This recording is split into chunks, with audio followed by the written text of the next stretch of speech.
कटिहार से उठी वैश्व एकता की हुंकार ने सियासी गलियारों में हलचल मचा दी है। गामी टोला स्थित समृद्धि भवन में अखिल भारतीय वैश्व महासम्मेलन के भव्य मंच से समाज ने अपनी एकजुट ताकत का ऐसा प्रदर्शन किया, हर ओर सिर्फ एक ही चर्चा है, अब वैश्य समाज चुप नहीं बैठेगा। पूर्व उप मुख्यमंत्री और कटिहार सदर विधायक तारकिशोर प्रसाद ने मंच से बड़ा ऐलान करते हुए कटिहार में वैश्व भवन निर्माण का प्रस्ताव रखा। उन्होंने कहा, यह भवन समाज के लिए बदलाव का केंद्र बनेगा, जहां नीतियां बनेगी और एकता को दिशा मिलेगी। वहीं संगठन के महामंत्री अनिल कुमार शाह ने नीतीश सरकार पर तीखा हमला बोला।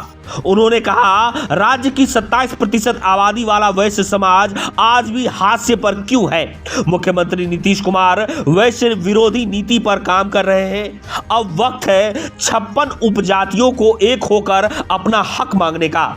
हसनगंज की प्रखंड प्रमुख नीलम देवी, शोभा जायसवाल और रंजना देवी ने महिला सशक्तिकरण को समाज की रीढ़ बताते हुए आवाज बुलंद की।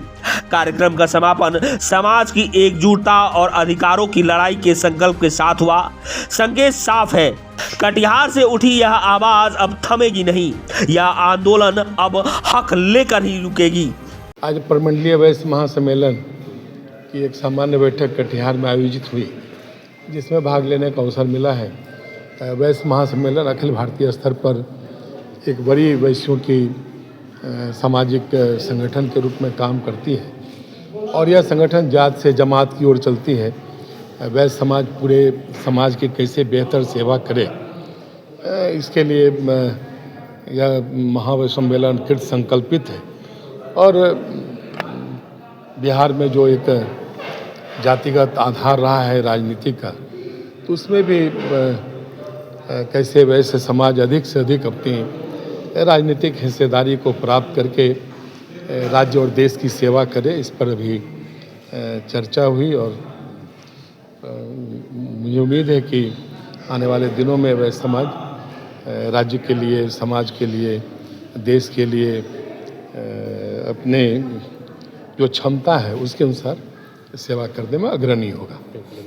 कि हमें जो 56 उपजातियों में बांट करके रखा गया है, हमारी संख्या बल को जो घटाने का काम किया गया है, हम सब एकत्रित हो करके ये कहने को तैयार हों कि हम सभी वैश्य हैं। और हमारी जो संख्या बल है वो बिहार में अगर कम से कम होगी तो 27% होगा, और सही आकलन अगर बिल्कुल ईमानदारी पूर्वक कर दिया जाए तो 33% की हमारी बिहार की आबादी है।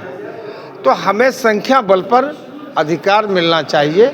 हमारा सबसे पहला प्रमुख मुद्दा ये है।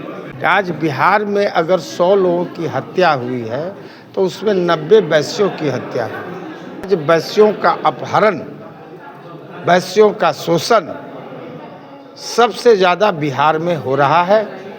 हम लोग अपने भाइयों के बीच, अपने समाज के बीच इन बातों को ला करके एकत्रित होकर के अपने संगठन को मजबूत करने के लिए आगे बढ़ रहे हैं। और यह भी कर रहे हैं कि हमें अपने संख्या बल पर जो सत्ता शासन है या कोई भी संगठन है, कोई भी आयोग है, कोई भी चुनाव है, उसमें हमारी हिस्सेदारी होनी चाहिए। वैसे किसी पार्टी का बंधुआ मजदूर नहीं है। आज हमारे वैश्य समाज किस तरह आगे बढ़े और आगे बढ़ चढ़ कर हर जगह दिखाई दे, क्योंकि आज हमारे प्रधानमंत्री भी हैं वो भी हमारे वैश्य से आते हैं, गृह मंत्री जो हैं वो भी वैश्य से आते हैं, और हमारे यहाँ जो कटिहार के जो हमारे डिप्टी सीएम श्री तारकिशोर भगत जी वो भी वैश्य समाज के आते। तो इन हमारे जो महापुरुषों ने, हमारे जो पुरुषों हैं जो कि आज सब बढ़ चढ़ कर आज अच्छी जगह पर और अच्छी जगह बैठ के सारा काज को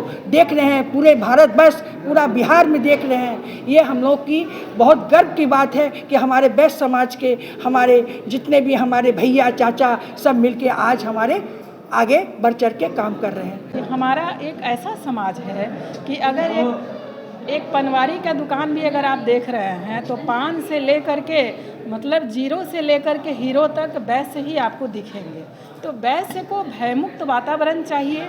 चुनावी माहौल को देखते हुए आज जो है वैश्य का जिलावार हर जिले में हम लोग बैठक कर रहे हैं और बैठक करके सारे वैश्य भाई एक मंच पर इकट्ठा होकर हम लोगों जो है एकता के साथ हम लोग एक ही मंच पर और एक ही जगह एक ही चीज़ को हम लोग चुनाव करने वाले हैं। जैसे अभी बिहार में डबल इंजन की सरकार है, तो हम लोगों का मेन एजेंडा रहेगा कि भयमुक्त वातावरण बिहार में रहे और बिहार का जो है वह विकास हो भी रहा है और इसी पर आज की बैठक। संगठन तो मजबूत करना निश्चित ही है, लेकिन चुनाव भी है, ये भी एक वजह है, क्योंकि हमारी जो भागीदारी है 27 से 33% तक वैसे की भागीदारी है, तो उस भागीदारी के अनुरूप हमें सीट नहीं मिलता है।